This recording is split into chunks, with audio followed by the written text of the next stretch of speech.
Iniciamos, doctora Cirila, gracias por acompañarnos aquí en este programa de la buena educación.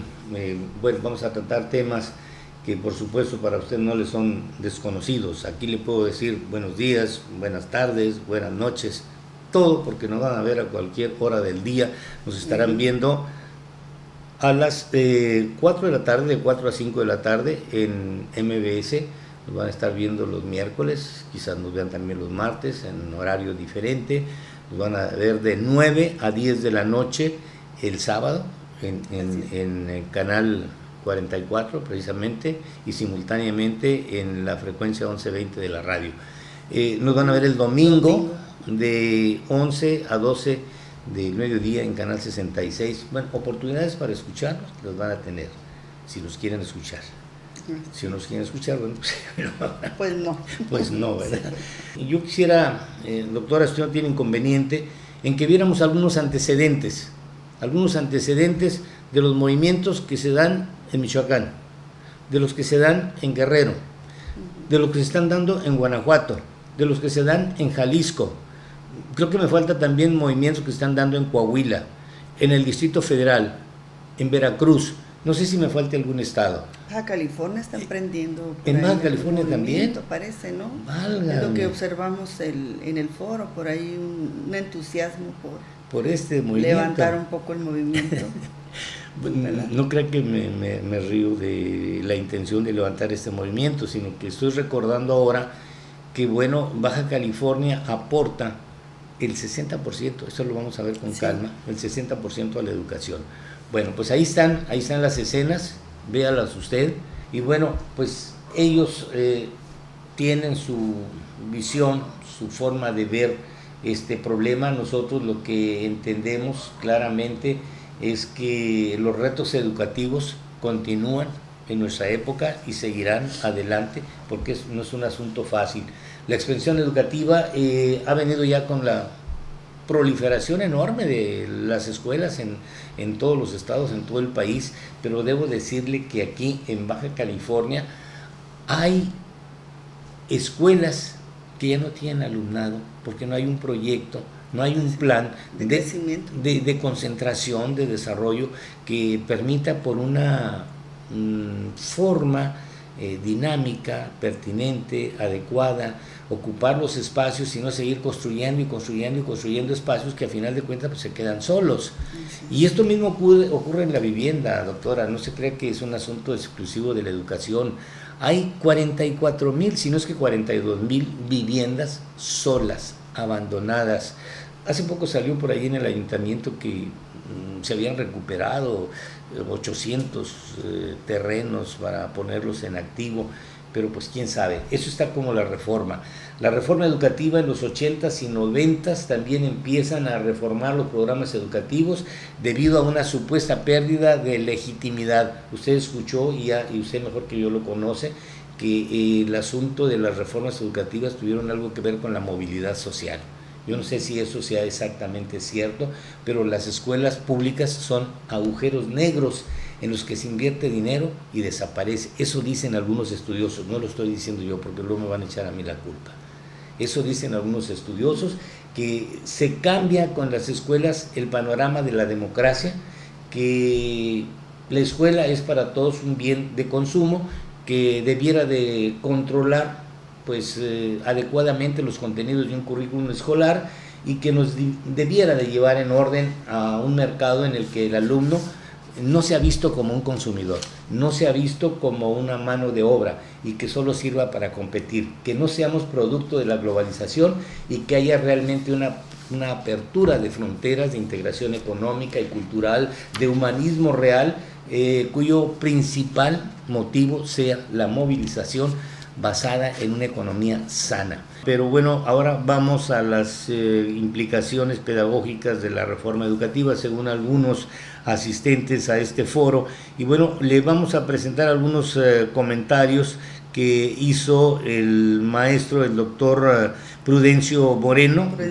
Prudenciano Moreno, aquí en este evento. Bueno, él habló sobre el neoliberalismo y la reforma educativa, en donde, bueno, dejó una sensación de que no se estaba acercando realmente a la problemática y bueno, habló de asuntos que tienen que ver con las competencias educativas y todo eso lo tradujo en neoliberalismo y lo tradujo en pues parte de un aspecto negativo de la reforma. Sí, hablaba de una parte de cómo las competencias educativas pudieran darle una formación al sujeto de acuerdo al tiempo histórico de hoy.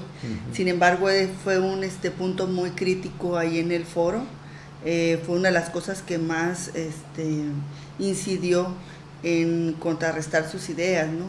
Y otra cuestión es que él habla de cómo se puede alimentar o enriquecer con las inteligencias múltiples, que también la gente lo vio así como algo muy parcializado, ¿verdad? Como parte de las competencias. Entonces, una de las críticas que le hacen es que no trabaja lo que es la formación de un sujeto integral, ¿no? Entonces, él al final pone una especie de propuesta donde trabaja al sujeto con una serie de salientes, pero una de las principales es trabajar la espiritualidad, decía él. ¿Al estilo monástico? Pues no lo aclaró, entonces eso levantó un poquito de inquietud, ¿no? Entre ahí la gente. Habla de la parte psicológica, la parte emocional del sujeto, pero no plantea como los caminos claros, ¿no? Entonces una de las grandes críticas que se le hacen es cuál es la aportación central que él planteaba en su propuesta, porque se queda, casi todas las participaciones se quedaron en una especie de análisis nada más, pero las propuestas se quedan muy lejos del alcance de los sujetos del aula, ¿no? El maestro en el aula tiene que tener como los parámetros claros y los indicadores de acción. Y creo que es una de las situaciones que hasta ahorita no se han manejado. Así que tuvo una muy fuerte controversia, ¿no? Sí, ahí estuvo bastante delicado. Y observamos ahí un poco lo que dice Prudenciano Moreno en ese foro y veamos como ya el análisis que hizo la doctora, cómo queda esto. El tipo de reformas a los artículos 3º y 73, cómo se van a resolver estos problemas, sino con una intervención directa sobre la realidad educativa nacional. Esto por un lado, pero al ver otro estudio que se hizo en nuestro país,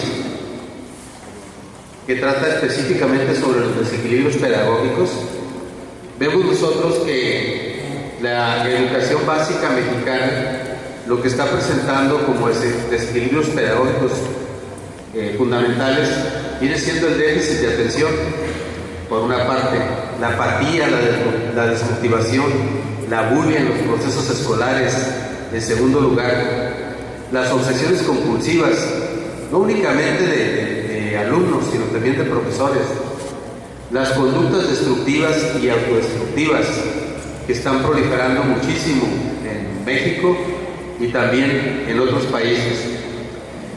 El problema de la depresión que tenemos tan amplio entre los sectores de la educación básica, estamos hablando aquí de depresión en niños, también en profesores, en directivos.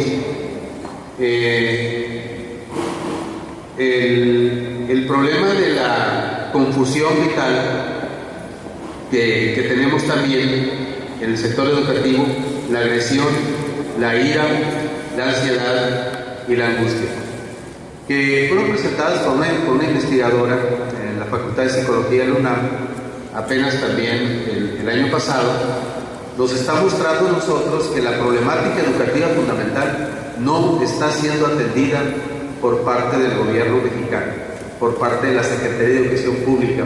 Es una problemática que no se atiende ni en el sector público ni en el sector privado. Los problemas fundamentales de la educación nacional es como si no existieran. Los únicos problemas que se atienden son las cifras, los datos, los anuarios, lo jurídico, lo administrativo, lo gerencial, lo contable, lo técnico, lo funcional y lo material. Es decir, aquellos problemas más irrelevantes, pero los problemas más relevantes son completamente ignorados por las llamadas reformas y por la acción gubernamental así como por la acción particular. Pero bueno, yo nada más para irnos a otro tema, bueno, a otro de los exponentes, nada más quisiera señalar que en la cuestión de la municipalización a que se refiere Díaz Marchand, pues nosotros aquí tenemos solamente 2 involucrados en la municipalización educativa, y estamos hablando de Tijuana. Y estamos hablando de... No sé, no lo conozco. Más sé de Tijuana, que ya tiene un sistema municipal, pero pues quedó más a nivel de desarrollo sindical, de desarrollo en un formato de sistema, más no en la creación de sus propios programas, en la adaptación a la región. No trabaja esa parte. Pues. Claro, sí, tiene mucha razón, pero bueno, el otro municipio que probablemente lo hace es Acapulco, creo, por allá, por el sureste, no sé cuál pero son solamente 2 municipios en el país los que manejan la educación, aquí Tijuana y allá en el sureste, son todos. Que aquí Tijuana está totalmente ligada al sistema federal, sí, el sistema nacional. Así es. Esté municipalizada. Muy bien. When we on the left are trying to challenge capitalism, cuando la gente de la izquierda está retando al capitalismo, we need to imagine what capitalism was like for an indigenous woman in Las Americas. Necesitamos tomar las consideraciones que se toman en cuenta desde un punto de vista indígena, como una mujer indígena en Latinoamérica lo vería. In the 15th century. En el siglo XV. We must, in other words, shift our geopolitics of knowledge. Tenemos que tomar en cuenta la geopolítica, como nosotros vemos el conocimiento. What arrived was not just an economic system of capital and labor for production of commodities to be sold for profit on the world market. Lo que sucedió en el siglo XV no fue solamente una cuestión que tiene que ver con el sistema capitalista de la producción de los bienes.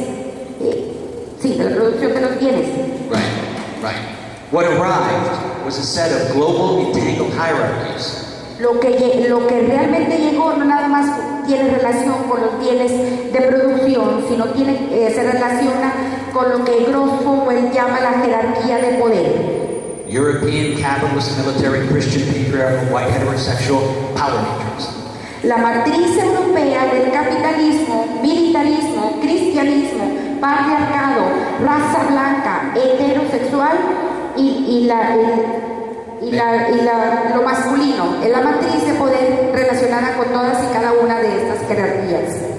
Bueno, vamos ahora, doctora, para que comentemos un poco acerca de Raúl Mejía de Colombia, que me pareció un personaje como muy convencido de su propuesta, porque él se va hacia una propuesta de reforma neoliberal que desaparezca y que surja realmente la educación popular. Lo dice con tanta enjundia, con tanta fuerza, que casi creo que pareciera un personaje revolucionario que quiere desaparecer todas las ideologías, que quiere crear algo nuevo, algo diferente, y bueno, ahí sus soportes pues fueron los teóricos críticos pedagógicos progresistas Pablo Freire, que conocemos, ¿no? A Pablo Freire, su teórico favorito, ¿no?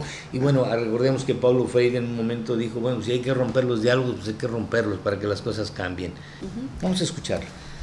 Cognitivo, con base financiera, con base tecnológica, que se reorganiza de otra manera.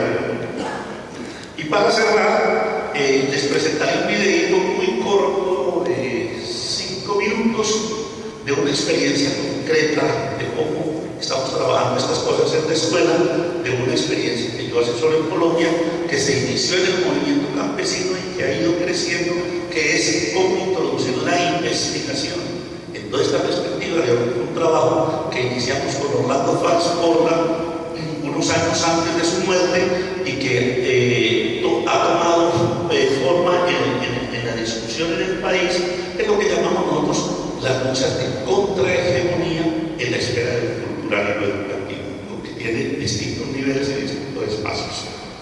Le agradezco al profesor Armando que me va a ayudar con unas lecturas. Yo voy a tratar un poco de fundarme. Estoy haciendo esto que estoy presentando, es una síntesis de una serie que yo he estado sacando, que han salido en varios países. El primero, no es educación es las globalizaciones entre el pensamiento único y la nueva crítica. Bueno, regresamos y vamos a platicar, doctora, así muy rápido, del maestro de base, así se presentó Jairo Isaac Funes de Honduras, en donde hace un planteamiento que yo creo que a todos nos pareció más o menos lo mismo, una lucha como la que aquí vivimos, solo que aquí la vivimos de manera muy tranquila, porque la educación privada pues está creciendo, ya está queriendo alcanzar a la educación oficial, sin embargo todavía hay una distancia considerable.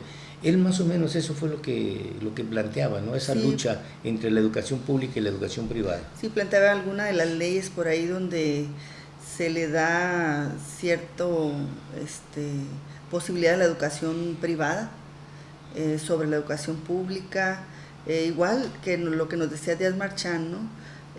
Los derechos de los estudiantes hacia la educación superior, y que ahorita vamos a ver un punto con la propuesta de Peña Nieto. Cómo andamos también aquí en México, ¿no? Son las mismas luchas, parece un problema mundial, no va por país. Así es, parece un problema mundial, y sí vamos a ver a Peña Nieto porque trae como ahí cinco propuestas que francamente las veo yo muy distantes. Ahorita las vamos a ver, las vamos a comentar, vamos a escuchar un poco a Jairo y regresamos. Esta ley le quita la autonomía a la Universidad Nacional Autónoma de Honduras. Directamente dicen que ellos no pueden administrar los programas educativos de las escuelas privadas. Los autores de esta ley fue el sector empresarial y los dirigentes de escuelas privadas. Le limita también la matriculación de solo 10,000 estudiantes a esta universidad, que es la única en nuestro país. La gran diferencia en México y nosotros, que ya dije, es que en mi país o en Honduras la oligarquía no tiene miedo al pueblo directamente, nos quitaron los derechos. Ahora estamos en un movimiento de resistencia, tratando de pelear con la oligarquía, pero es muy difícil. Creo que si nosotros tenemos más enlace con los movimientos de México, tuviéramos más fuerza. Sabemos, como nuestros compañeros ya mencionaron, que este movimiento no es algo nacional, es algo internacional, es un movimiento neoliberal, un movimiento económico que trata de quitarle todo el derecho al pueblo, y creo que nosotros tenemos que luchar en cualquier forma.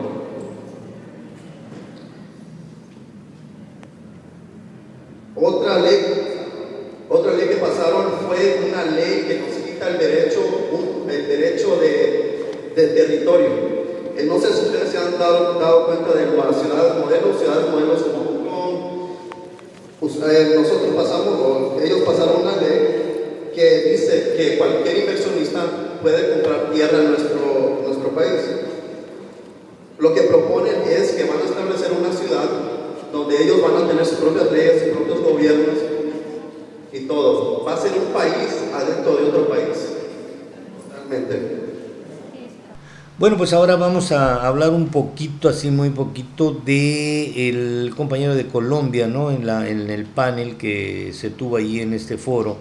A ver, el compañero de Colombia se llama, a ver, por aquí lo tengo. Carlos Enrique. Carlos Enrique Rivera Segura. Él realmente es muy radical, quiere que todo cambie de raíz, de fondo, y que lleguemos a una revolución, ¿no? Una revolución educativa, que creemos una nueva ideología, que haya ya la necesidad de desaparecer todo esto que a él le parece pues totalmente abrasador, dañino, perjudicial para el desarrollo educativo de los países de Latinoamérica. Yo no estoy muy seguro, Pues es un tema bastante delicado para plantearlo a nivel de maestros, porque para poder hacer un cambio radical, pues hay que formar al profesor, ¿no? Sí. Porque entonces sí, lo que haces es una contrariedad y generas en el maestro una angustia y un problema de estabilidad emocional y de estabilidad a lo mejor laboral, digamos, porque no sepa hacia dónde dirigir su energía o sus esfuerzos, ¿no? Claro. Cuando aquí lo que necesitamos solicitar a la capacitación docente, a la formación, crear estos espacios para que el maestro encuentre y construya sus caminos desde el aula, participando en estas nuevas dinámicas mundiales, ¿no?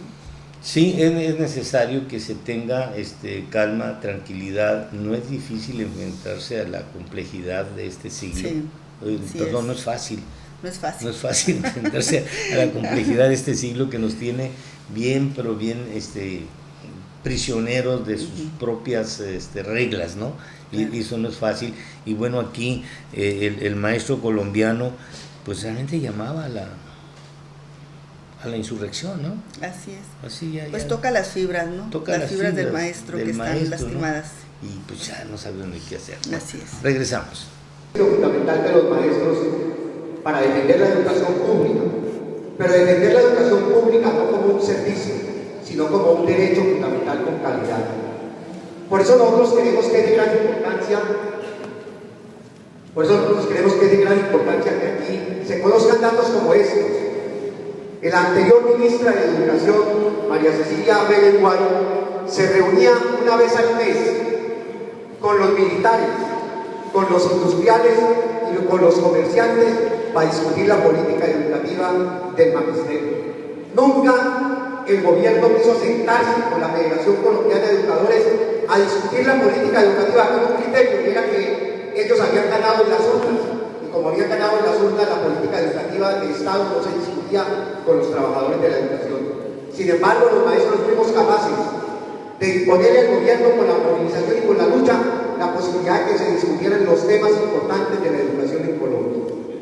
Yo quiero manifestar, compañeros, que ayer, y quiero plantear una cosa a todos los maestros de aquí, de América Latina. Si los maestros no nos levantamos a defender la educación pública, a los maestros nos va a tocar hacer una terapia profesional para la desvinculación pública y la inserción al mercado de la flexibilidad. No tenemos ninguna otra alternativa. O los maestros tomamos la decisión de tomar la movilización y la lucha de los trabajadores y de la sociedad en su conjunto para defender la educación pública, o de lo contrario el monstruo neoliberal, que como lo planteaba Marco Raúl esta mañana, es una ideología, pero esa ideología está en las costumbres, en la cultura de la educación, y hoy lo que nos está quitando es la posibilidad de que los niños y las niñas, los jóvenes y los jovencitas puedan tener la posibilidad de la educación. En Colombia estamos luchando por una contrarreforma educativa.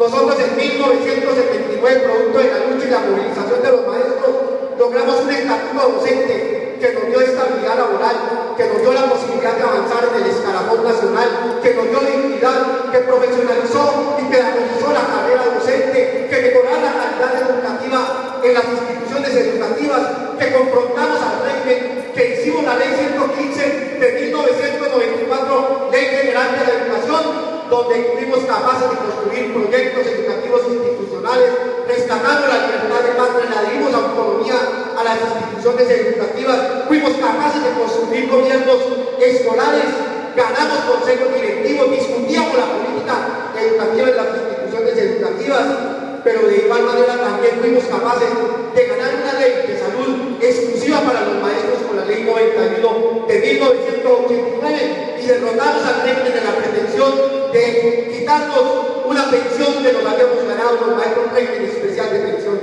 Quiero aquí plantear que no es cierto. La buena educación. La buena educación. La cuestión del petróleo mexicanos es un asunto que, discúlpame, pero eso lo dijo ya un escritor muy reconocido, que me parece que caemos de repente en el grado de la estupidez. Y nadie tiene derecho a ser estúpido voluntariamente. No, menos nuestros políticos, que les políticos. Pagamos para que resuelvan los problemas, Carlos. Sí, les pagamos muy buena lana, ¿verdad? Muy buena lana, lo que gana un senador, 170,000 pesos, lo que gana un diputado, lo que gana nuestro presidente, en fin, toda esa playa de políticos ganan un dineral y lo justificarán, y es donde piensan, ahí traemos atrasadísimo, de una manera estúpida, idiota, lo que sea, lo del petróleo, ¿no? Entonces, estamos completamente Y no eres desactualizados. el primero que lo dice en la cuestión de estupidez, porque ya lo dijo Sabater, para que no van a creer que eres tú, que soy yo. No, bueno, pues ahí No, está. es que es cierto. ¿Cómo ves? Haciendo un análisis con la información que se tiene del petróleo mexicano, ubicamos dos Pemex, digamos, ¿no? Sí. El Pemex de la extracción, de la producción de petróleo crudo, ¿verdad? Exploración, extracción, y el Pemex, los otros Pemex, los que hacen lo que refinan los productos, ya sea gasolina, ya sea plásticos, chapopotes y cosas de esas, y los que comercializan en las gasolineras, el transporte, el oleoducto, los barquitos, ese es otro Pemex. Y en la ley están configurados los dos regímenes fiscales, ¿no? Regímenes fiscales. Uno es la famosa renta, ¿verdad? Renta petrolera, que se refiere únicamente a la extracción y producción de petróleo. Exclusivamente a eso es la famosa renta petrolera, que viene siendo la diferencia entre lo que cuesta producir un barril de petróleo y lo que se vende. Esa diferencia es la que va íntegra a Hacienda. Se paga completamente Hacienda y esa es la que es un tesoro. Ese no lo debemos dejar ir, la famosa renta petrolera. Pues no la debemos dejar ir, Gastón, pero recuérdate que tuvo una baja del 9% en términos reales, que son algo así como 279.712 millones de pesos, que se traduce de manera estimada en un 11.3%. Esa famosa renta petrolera perdió un buen porcentaje. Ha bajado los precios de petróleo actualmente, pero aún así es brutal la ganancia. Fíjate que nos cuesta a los mexicanos, a nivel internacional anda en 5, 7 dólares. A los mexicanos puede variar entre 10, 12, 13 dólares el costo de la producción, y lo vendemos en alrededor de 100 dólares, Carlos. Está bien. Hay un diferencial tremendo, es una mina de oro el petróleo, y efectivamente pues es algo que no sería tonto dejarlo ir. Pero lo otro sí, Carlos, lo otro... estamos protegiendo la refinación, no queremos que participen ni extranjeros ni mexicanos en la refinación de gasolinas, por ejemplo. Esa es la parte de la estupidez. Pues esa es parte de la estupidez, siendo que el petróleo crudo se va a Estados Unidos, por no ir a decir más lejos, y allá lo hacen gasolina. Allá sí pueden hacer nuestro petróleo crudo gasolina, y aquí no. Allá sí pueden producir plásticos con nuestro petróleo, y aquí no. Pues qué estúpidos somos, ¿no? Qué estúpidos somos. Porque luego nos traemos la gasolina para acá, traemos con esa gasolina, el 50% de la gasolina que consumimos. El gas. Y te traes el gas y el gas, hasta los plásticos, ¿verdad? Los traemos de por allá, de donde sea, con nuestro petróleo. Aquí no los podemos producir. Pues tan absurdo tan idiota es esto, que en Texas, en un lugar que se llama, pegado a Dallas, Deer Valley, hay una refinería de gasolina, donde está asociado Pemex con la Shell, tengo entendido, y que produce gasolina, y es de la que se vende allá y aquí, donde sea, ¿no? Pero Pemex allá sí está asociado. Oye, pero con un americano, con un inglés, con el que tú quieras, sí puede hacerlo, ¿verdad? Con nuestro propio petróleo, ¿verdad? Entonces, y hasta utilidades tienen. El año pasado tuvo 500 millones de dólares. Pero ¿cómo se visten de patriotas los del PRD, los socialistas, todos los partidos sin excepción, el PRI no se diga, el PAN pues tampoco. Pues el PRI lo mantuvo 70 años esas cosas, o 50 por menos. ¿Qué están peleando esos señores? Bueno, deja tú, lo grave es que estamos yendo contra nuestros intereses, nos estamos dando un balazo en el pie. Y les pagamos para que nos hagan eso, Carlos. Sí. En lugar de hacerlo para que nos vean lo que más le conviene al pueblo de México. Pues, ¿qué haría yo? Sí, efectivamente dejo la famosa renta petrolera intacta como está, ¿verdad? Porque pues deja mucha lana eso. Y 5 o 7 dólares que podamos mejorar, pues todos los días varía el precio del petróleo en eso, nada, ni pinta. Pero lo que es la refinería, lo que es la distribución, lo que es la comercialización, lo que son los plásticos, lo que es el chapopote, el petróleo mismo, las casas, la gasolina, el gas, pues que se haga como se hace con nuestro petróleo en Estados Unidos y en Francia y a donde se mande nuestro petróleo. Porque si no nos estamos dando un balazo en la cabeza y no ha podido resolverlo eso en tantos años nuestros políticos a los que les pagaban nuestros servidores públicos.